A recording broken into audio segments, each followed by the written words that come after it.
Hello, welcome back. Continue करते हैं discussion को। Electrical conductance and give its mathematical formula. Resistance देखा था हमने लास्ट टाइम, राइट। रेजिस्टेंस के यूनिट्स, रेजिस्टेंस का डेफिनेशन, रेजिस्टेंस का मतलब।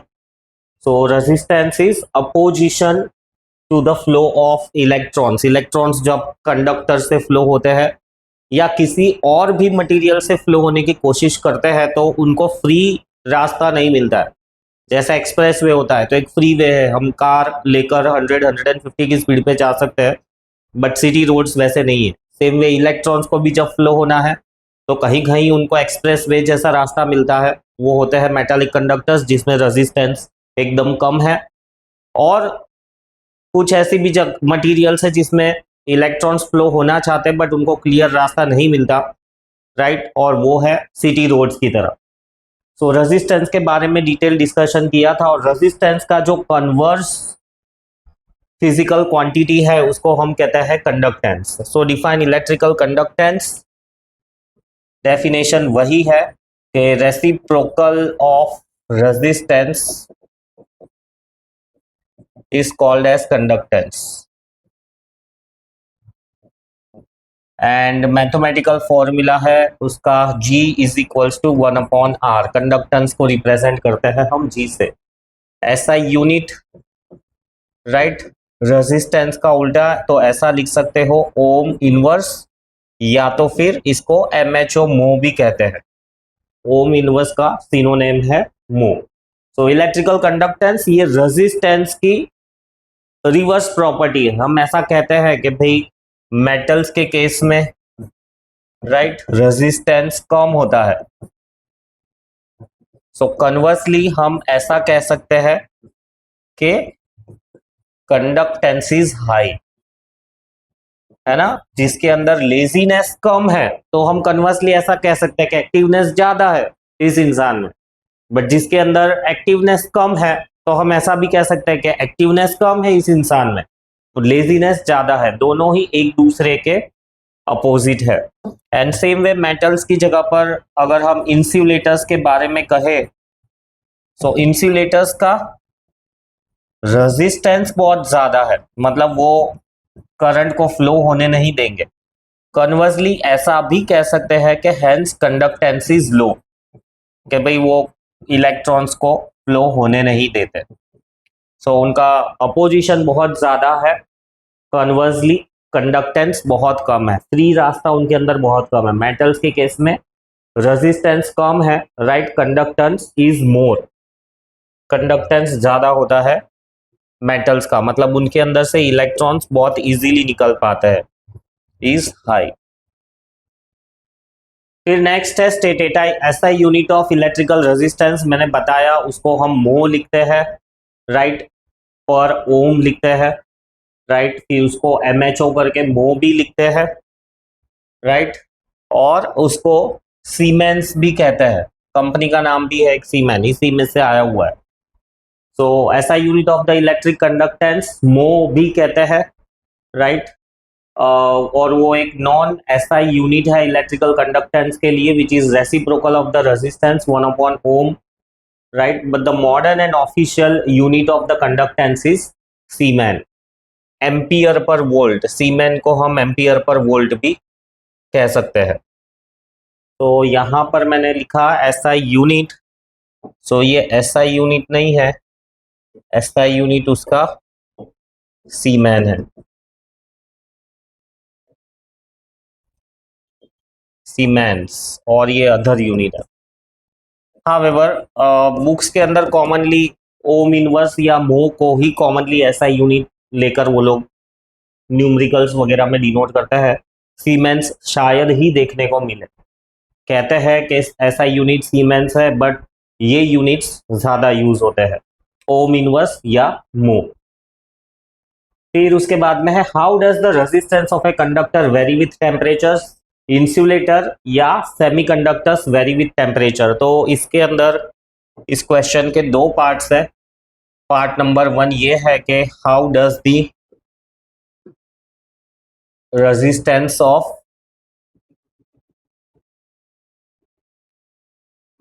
कंडक्टर वेरीज विथ टेम्परेचर, ये एक हिस्सा है। राइट, और दूसरा पार्ट ये है। सो कैसे वेरी करता है कंडक्टर का रेजिस्टेंस टेम्परेचर के साथ में? सो फॉर कंडक्टर रेजिस्टेंस बढ़ जाता है, increases with rise in temperature.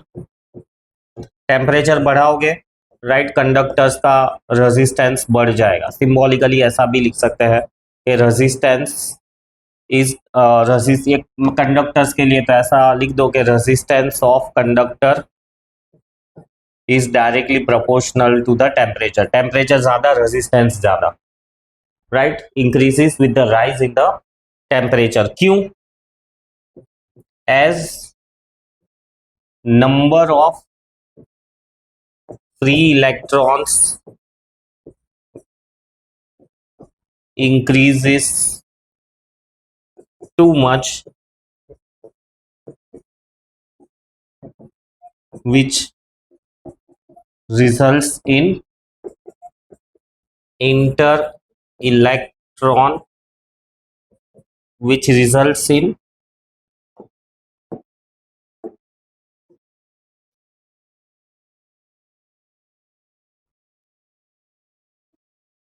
increase in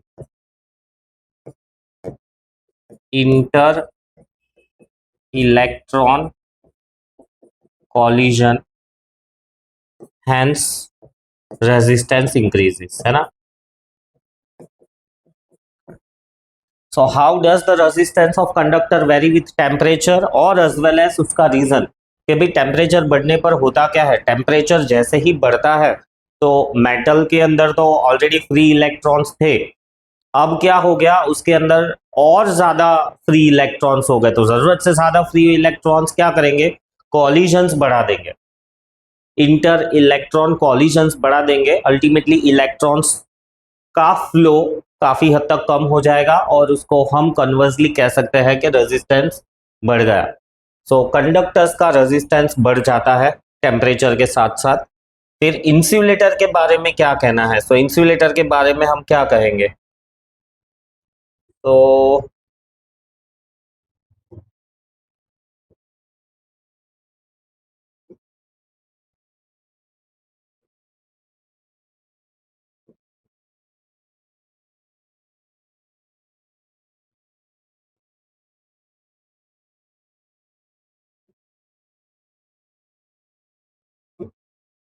ये ग्राफिकल वेरिएशंस है।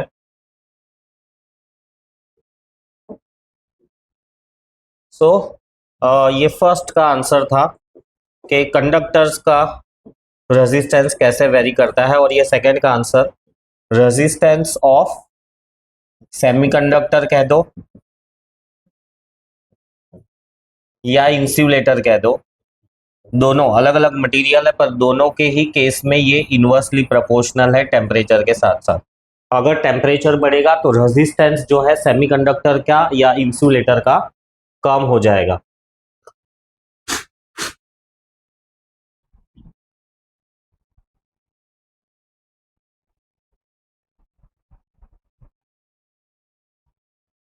So resistance of semiconductors decreases with the increase in the temperature. For semiconductor कह दो या इंसुलेटर कह दो, इट्स रेजिस्टेंस डिक्रीज हो जाएगा। क्यों डिक्रीज होगा?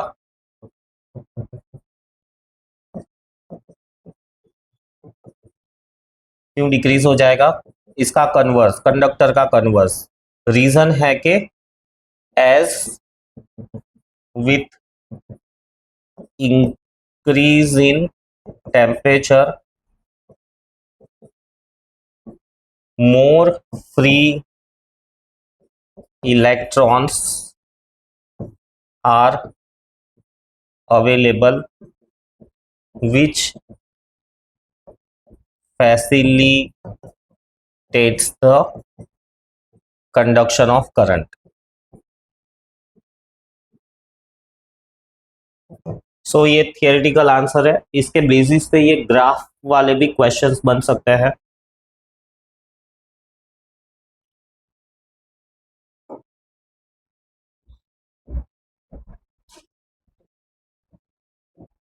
सेमीकंडक्टर्स कह दो या इंसुलेटर्स कह दो, इनका स्ट्रक्चर काफी कॉम्पैक्ट होता है, ज्यादा फ्री इलेक्ट्रॉन्स नहीं होते इनके पास, क्योंकि ये कोवैलेंटली बॉन्डेड होते हैं। अब टेम्परेचर बढ़ता है ना, तो काफी सारे कोवैलेंट बॉन्ड्स टूट जाते हैं और उनके टूटने की वजह से फ्री इलेक्ट्रॉन्स अवेलेबल हो जाते हैं। अब वो फ्री इलेक्ट्रॉन्स इलेक्ट्रिसिटी को कंडक्ट करने में बहुत हेल्प करता है। ये जो खासियत है ना सेमीकंडक्टर्स की, कि थोड़ा टेम्परेचर बढ़ने पर या थोड़ी ज्यादा एनर्जी देने पर, किसी भी तरीके से, या टेम्परेचर बढ़ाकर एनर्जी दो या किसी और तरीके से एनर्जी दो, ये जो खासियत है सेमीकंडक्टर्स की, इसी की वजह से हमें जो आजकल इलेक्ट्रॉनिक्स देखने को मिलते हैं वो बन पाए हैं। जो भी इलेक्ट्रॉनिक्स तुम ले लो, मोबाइल फोन ले लो, गैजेट्स ले लो, स्मार्ट वॉच ले लो, या एलसीडी कह दो, कोई भी इलेक्ट्रॉनिक्स कह दो, उनका 90% एसेंशियल कंपोनेंट है सेमीकंडक्टर। गैलियम, राइट, आर्सेनिक, ये सारे सेमीकंडक्टर्स है, और उन्हीं सेमीकंडक्टर्स से ये जो इलेक्ट्रॉनिक्स है वो बनते हैं, और यही खास प्रॉपर्टी है। इस प्रॉपर्टी को फिर 12th स्टैंडर्ड में ज्यादा डिटेल में डिस्कस किया जाएगा। ग्राफ्स वगैरह हम नेक्स्ट स्लाइड में देखते हैं। तो क्या है, सो टॉपिक सेम ही है, इसको 36.12 किया है ना, तो इसको 36.3 कह दो। क्या कहेंगे हम इस क्वेश्चन को कि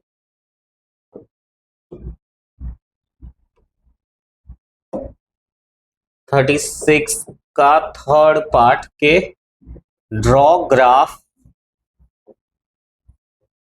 showing variation of resistance with temperature, A conductor के लिए, राइट, बी सेमीकंडक्टर कह दो या इंसुलेटर कह दो। अभी के लिए तो ये सेम ही है, हायर क्लासेस में थोड़ा अलग रहेगा। सो पार्ट ए का आंसर मैं लिखूं कि भाई कंडक्टर का वेरिएशन कैसा होगा टेम्परेचर के साथ साथ, तो ये रहा रेजिस्टेंस, ये रहा टेम्परेचर। सो जो भी मेटालिक कंडक्टर्स है ना, उनका वेरिएशन ऐसा होगा, टेम्परेचर बढ़ेगा, रेजिस्टेंस बढ़ेगा, बढ़ता ही जाएगा, ऐसा नहीं है, वो फिर एक लेवल के बाद में ग्राफ स्ट्रेट लाइन नहीं रहता है। बट ये ध्यान रखो कि कंडक्टर्स के केस में ग्राफ स्ट्रेट लाइन मिलती है।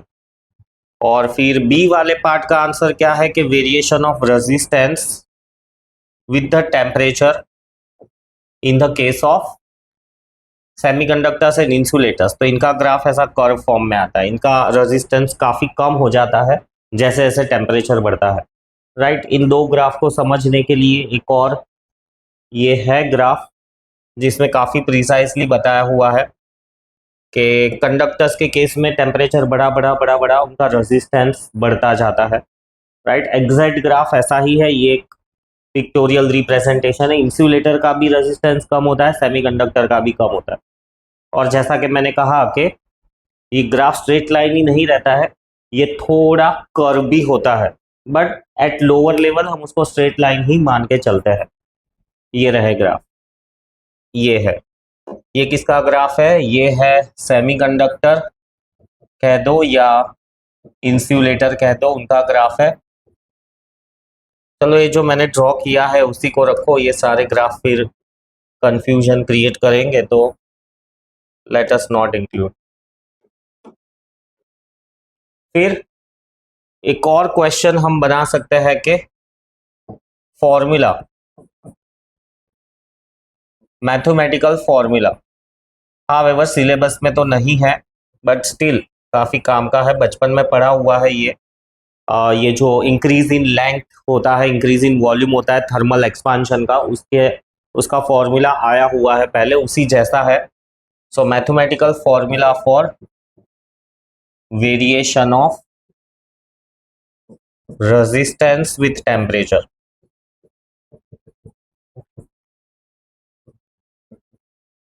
ये रहा फॉर्मूला। फॉर्मूला कुछ ऐसा आएगा कि resistance at temperature T is equals to resistance at some reference temperature, let's say 0 degree centigrade, 1 plus alpha delta T, right? Delta T में चलो एक्सपांड करके ही हम लिखते हैं उसको, डेल्टा टी की जगह पे आएगा final temperature minus initial temperature. तो ये R0 की जगह लिखो, या ऐसा ही लिख दो ना, temperature T2 temperature 1, T2 minus T1।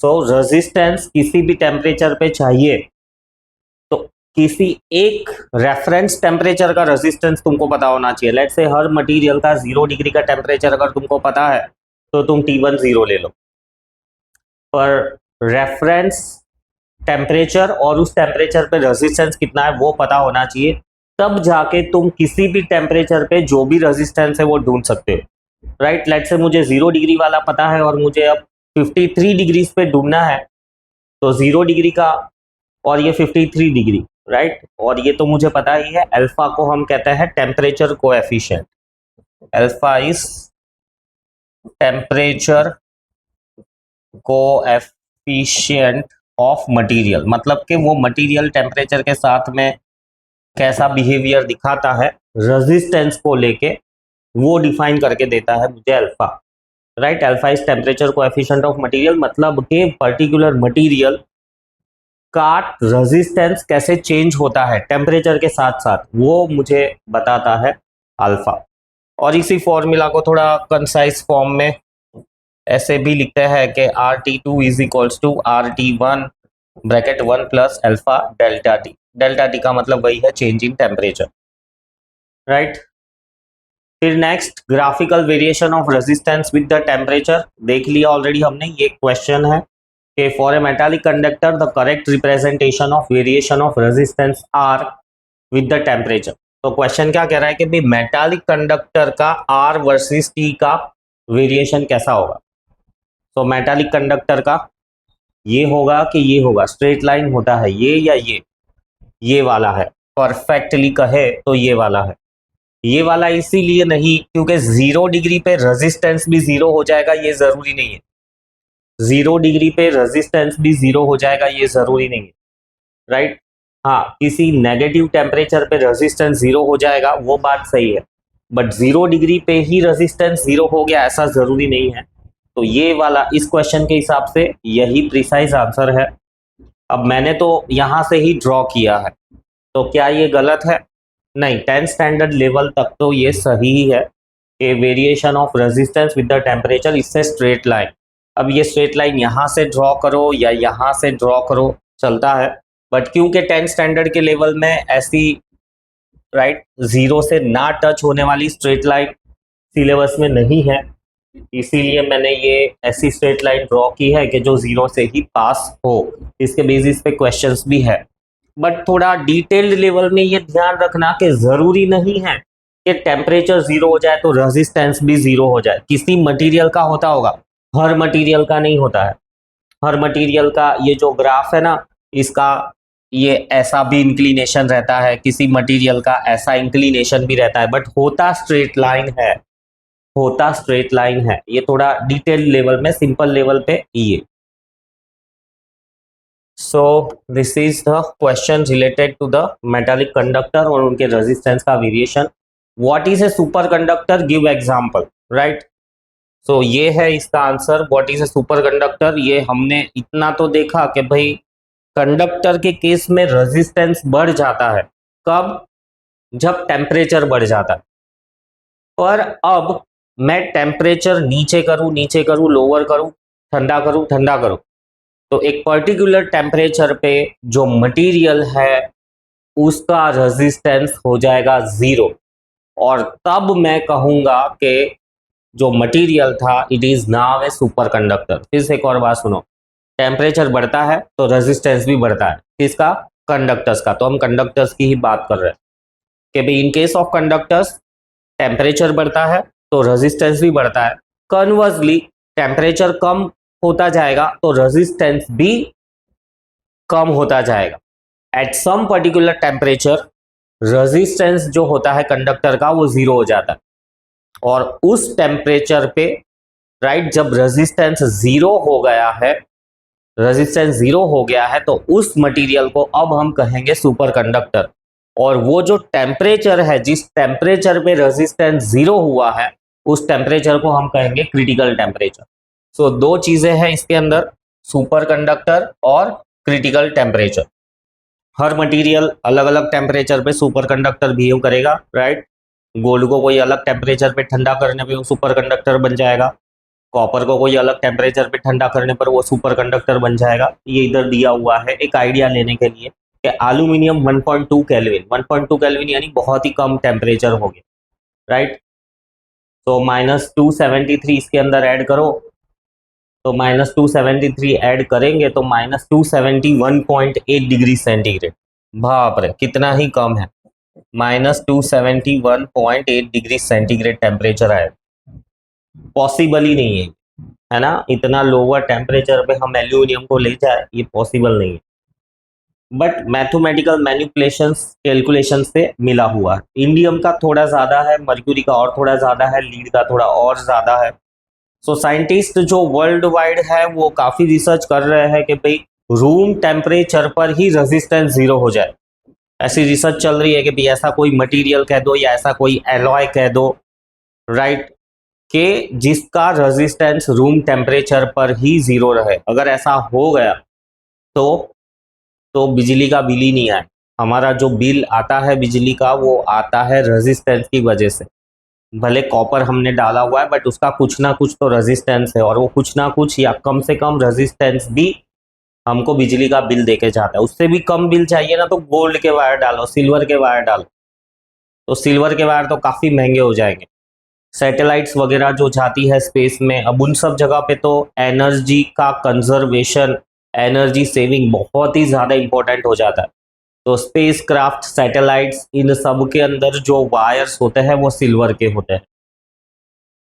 So super conductor and critical temperature. Super conductor के एग्जाम्पल्स ये है कि एल्यूमिनियम, फिर मैग्नीशियम डाई बोराइड, ये सब कुछ एग्जाम्पल्स है कि ये लोग सुपर कंडक्टर बनते हैं क्रिटिकल टेम्परेचर से थोड़ा और ज़्यादा ठंडा करने पर। State the laws of resistances, right. अब कैलकुलेशंस आएंगे इसके बेसिस पे। लॉ ऑफ रेजिस्टेंसेस, तो पहला वाला लॉ है कि resistance is directly proportional to the length. Resistance is directly proportional to length, मतलब के उसका मतलब कि इफ लेंथ इंक्रीजेस, लेंथ बढ़ेगी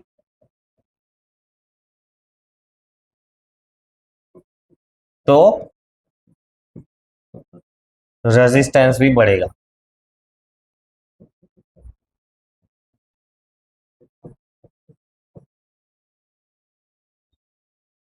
रेजिस्टेंस भी बढ़ेगा। इसके बेसिस पे हम एक कंक्लूजन भी लिख सकते हैं कि दो रेजिस्टेंस अलग अलग लेंथ के कंपेयर करने हैं, है ना। क्या हुआ इसका मतलब? इसका मतलब कुछ ऐसा हुआ कि मेरे पास में एक पर्टिकुलर वायर है, राइट, लेट्स से ये कॉपर का वायर है जिसकी लेंथ है L1, और एक और मेरे पास कॉपर का वायर है जिसकी लेंथ है L2, ये भी कॉपर का ही है। तो इसका रेजिस्टेंस अगर R1 मुझे पता है तो मैं इसका रेजिस्टेंस R2 ढूंढ सकता हूं। सो ऐसा कंपैरिजन करने के लिए ये फॉर्मूला काम में आता है कि कॉपर का वायर है, एक लेंथ दी हुई है, राइट, उसका रेजिस्टेंस भी दिया हुआ है। तो उन्होंने कहा है कि अब दूसरा भी कॉपर का वायर है, उसकी लेंथ दी हुई है बट रेजिस्टेंस ढूंढना है, तो you can use this formula. फिर second law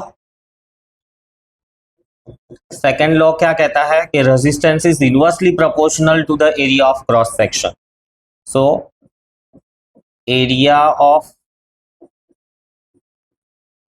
if area of cross section increases then resistance will decrease, ये कहता है ये लॉ। इसको लॉ ऑफ एरिया भी कहते हैं, लॉ ऑफ लेंथ भी कहते हैं, तो you can use those words, law of length, फिर लॉ ऑफ एरिया, और इसमें से भी हम ये कंक्लूजन निकाल सकते हैं कि R1/R2 is equals to A2/A1, right. कहाँ काम में आएगा ये? कुछ ऐसे कि भाई मेरे पास में एक वायर है, राइट, ये एक वायर है जिसका एरिया ऑफ क्रॉस सेक्शन कुछ है, और मेरे पास सेम ही मटेरियल का दूसरा वायर है बट उसका एरिया ऑफ क्रॉस सेक्शन ज्यादा है। सो इसका area of cross section A1 है, area of cross section A2 है, मतलब मोटा और पतला। एरिया ऑफ क्रॉस सेक्शन का मतलब यही हुआ, मोटा वायर पतला वायर, राइट। लेंथ दोनों की ही सेम दी हुई है L। इसका रेजिस्टेंस अगर R1 है तो इसका रेजिस्टेंस R2 ढूंढ सकते हैं हम ये फॉर्मूला यूज करके, राइट। बड़ा एरिया होगा रेजिस्टेंस कम होगा, वायर जितना मोटा होगा रेजिस्टेंस उतना ही कम होगा। क्यों? It's just like a door, दरवाजा छोटा सा होगा, लोगों को आने जाने में तकलीफ होगी। दरवाजा काफी बड़ा है, राइट, एंट्री एग्जिट काफी बड़ी है, तो भीड़ नहीं लगेगी वहां पर, लोग आराम से आ जा पाएंगे, एक दूसरे से टकराएंगे भी नहीं। ये पिक्टोरिटिकली भी रिप्रेजेंट किया हुआ है कि छोटी लेंथ है, एरिया ऑफ क्रॉस सेक्शन सबके सेम है। देखो, देख के ही पता चल रहा है कि एरिया ऑफ क्रॉस सेक्शन सबके सेम है बट लेंथ बढ़ती जा रही, तो अल्टीमेटली रेजिस्टेंस भी बढ़ता जाएगा। यहाँ पर दोनों की लेंथ सेम है but area of cross section अलग अलग है, तो इसका ज्यादा है तो यहाँ पर लो रेजिस्टेंस होगा, यहाँ पर एरिया कम है, राइट, इलेक्ट्रॉन्स को निकलने के लिए काफी सारी जगह नहीं है, तो अल्टीमेटली हाई रेजिस्टेंस होगा। So laws of resistance, laws of resistance, दोनों लॉ को अगर हम कंबाइन कर दे, राइट, दोनों लॉस को हम कंबाइन कर दे तो हमको एक फॉर्मूला मिलता है। सो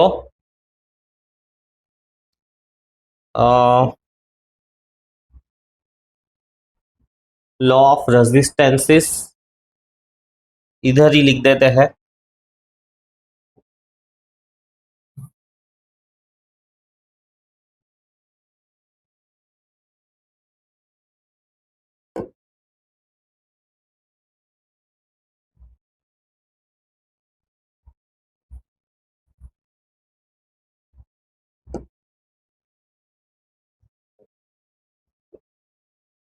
On combining both the laws, we get R is proportional to L/A, और फर्दर मिलेगा R equal to rho L/A। Formula मिला मुझे हमें रेजिस्टेंस का। अब रेजिस्टेंस भी जो प्रॉपर्टी है इलेक्ट्रिसिटी से रिलेटेड, उसके भी काफ़ी सारे फॉर्मूलास है और उसका भी इन डेप्थ काफ़ी मीनिंग निकलता है अलग अलग टर्म्स में, राइट। तो मैंने स्टार्टिंग से कहा कि भाई पोटेंशियल एक है कीवर्ड इलेक्ट्रिसिटी को समझने के लिए, जिसको समझने में तुम्हें काफ़ी टाइम लगेगा ही। तो दूसरा है करंट। तो छोटी छोटी चीज़ें इन टर्मिनोलॉजीज के बारे में दिमाग में रखो, तब जाके एक बिगर पिक्चर क्रिएट होगा, क्लियर पिक्चर क्रिएट होगा। सो आर रो L/A, इसके लिए हम लिखेंगे rho is constant of proportionality,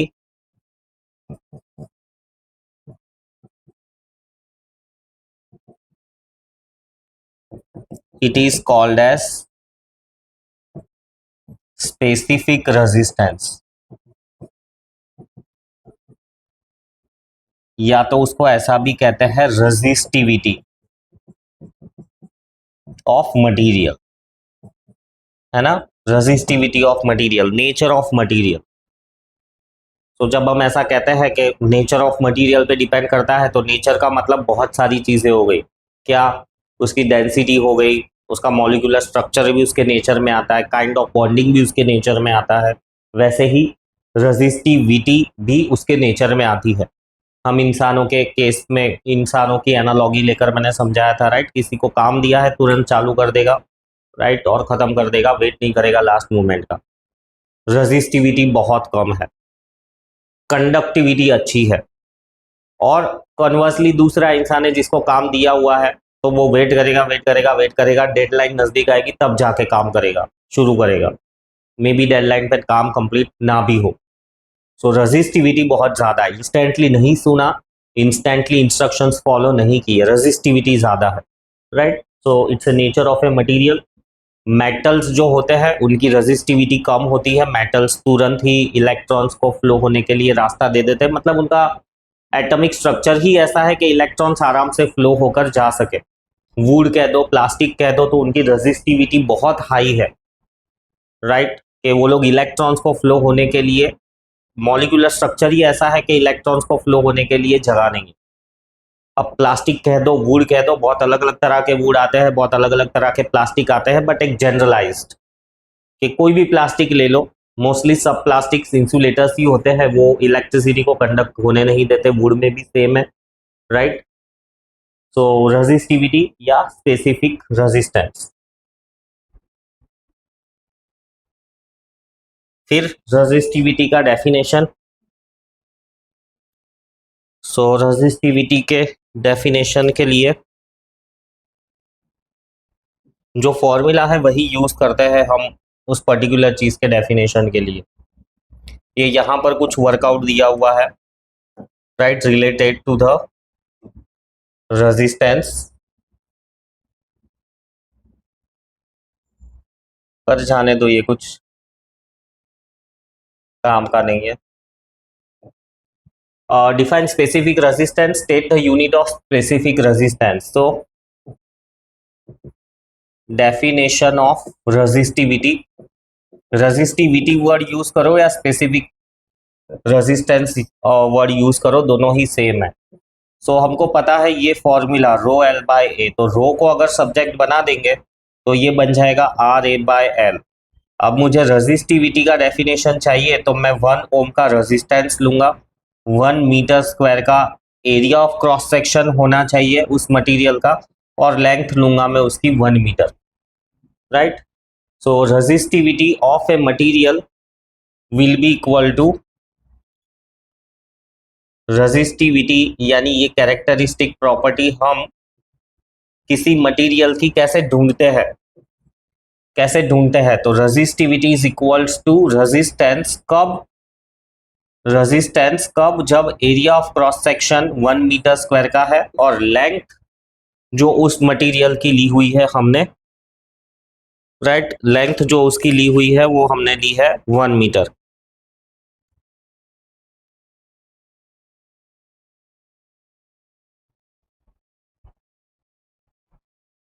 so words में इसको लिखो तो resistivity of material is a resistance offered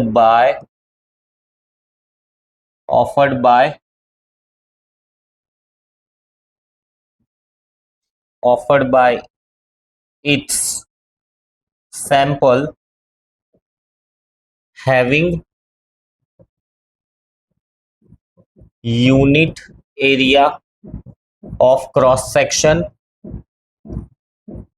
and unit length।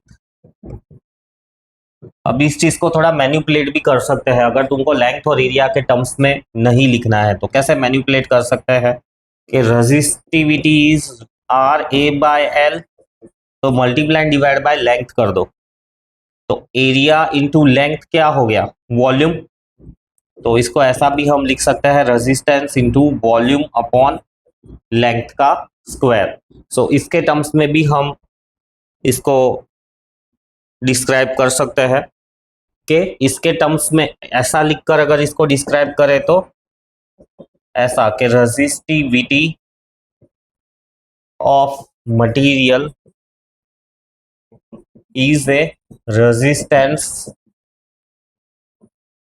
offered by its sample ऐसे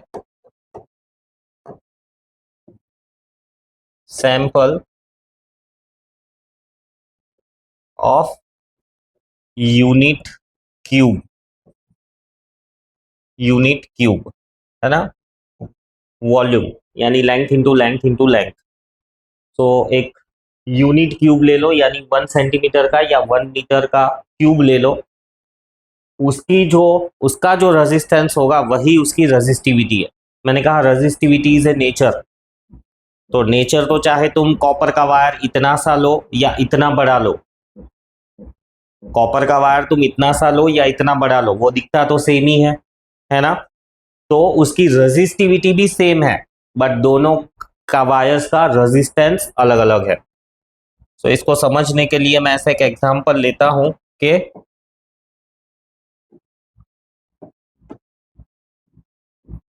फॉर एग्जांपल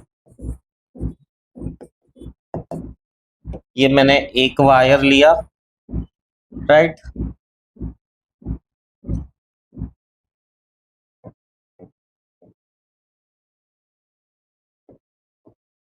ये मैंने एक वायर लिया, ये दूसरा वायर लिया।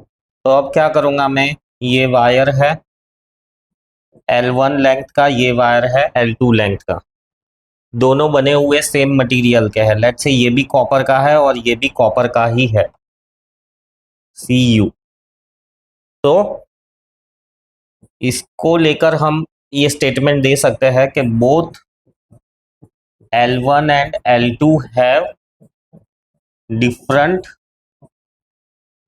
Resistance but both have same resistivity.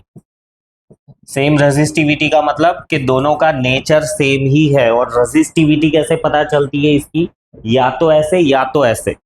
इसका मतलब है कि तुमने ऐसा bye sample having unit area of cross section and unit length, तो ऐसा एक सैंपल ले लो मटेरियल का, राइट। इसका ये जो एरिया ऑफ क्रॉस सेक्शन है 1 मीटर स्क्वायर है और लेंथ है 1 metre. So area of cross section 1 metre square और लेंथ 1 मीटर, यानी वो क्यूब ही हो गया।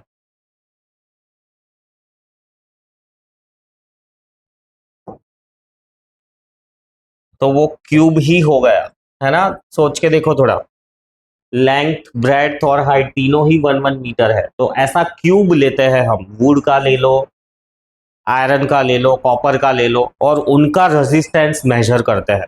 और जो वैल्यू आती है ना, उसको हम कहते हैं रेजिस्टिविटी, राइट। रेफरेंस के लिए काम में आती है, कैलकुलेट करने के लिए काम में आती है। रेजिस्टिविटी पता है तो चाहे वायर कितना भी लंबा है छोटा है, हम उसका रेजिस्टेंस ढूंढ पाएंगे इस फॉर्मूला के हिसाब से, है ना। रेजिस्टेंस ढूंढना है तो रेजिस्टिविटी पता होनी चाहिए, फिर चाहे उसकी लेंथ कोई भी हो, एरिया ऑफ क्रॉस सेक्शन कोई भी हो।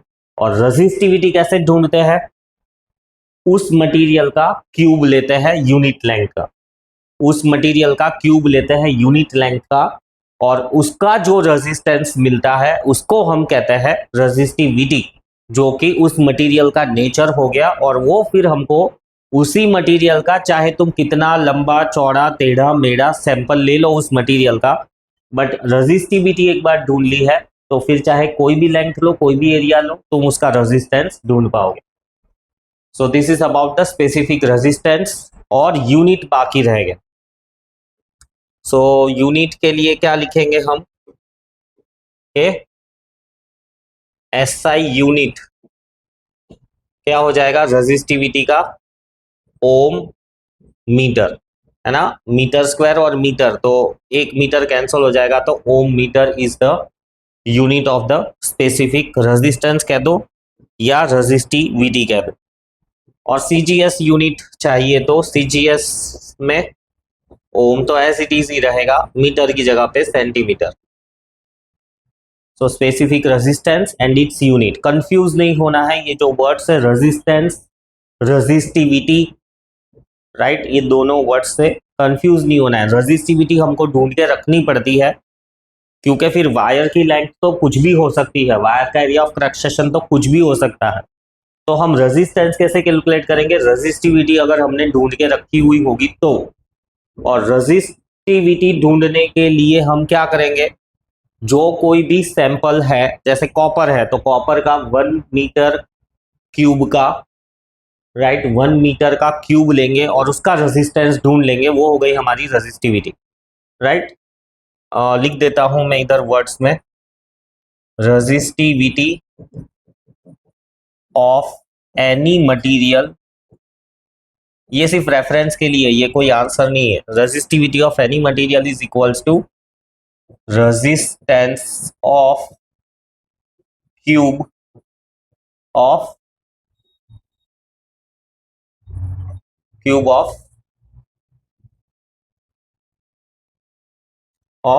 Resistance of cube of 1 metre, ऐसे लिख दो, of length breadth and height equal to 1 metre, क्योंकि वो क्यूब क्यूब वर्ड दोनों सेम हो जाएंगे। 1 मीटर क्यूब, तो हम पावर की बात कर रहे हैं, क्यूब मतलब हम शेप की बात कर रहे हैं। और चाहो तो रेफरेंस के लिए यहाँ पर शेप भी ड्रॉ कर लो कि भाई ऐसा हम क्यूब लेंगे, राइट, और इसकी जो लेंथ होगी वो भी 1 मीटर होगी, इसकी जो ब्रेड्थ होगी वो भी 1 मीटर होगी, और जो हाइट होगी ना वो भी 1 मीटर होगी। सो किसी भी मटेरियल, कोई भी मटेरियल जो हमारे पास में हम यूज करते हैं इलेक्ट्रिसिटी से related, gold, silver, copper, iron, aluminium, सबकी रेजिस्टिविटी साइंटिस्टों ने ढूंढ ली। उन सब सैंपल्स के क्यूब बना के रेजिस्टेंस ढूंढा और वही उसकी रेजिस्टिविटी हो गई, जो कि यूज करके हम उसी सैंपल का कितना भी लंबा या कितना भी एरिया ऑफ क्रॉस सेक्शन का वायर हो, उसका रेजिस्टेंस हम ढूंढ सके। स्पेसिफिक रेजिस्टेंस एंड टेम्परेचर काफी है आज के लिए इतना, right. Specific resistance and temperature से हम नेक्स्ट क्लास में डिस्कस करेंगे, तब तक के लिए चीजें रिवाइज करो। Bye bye, see you.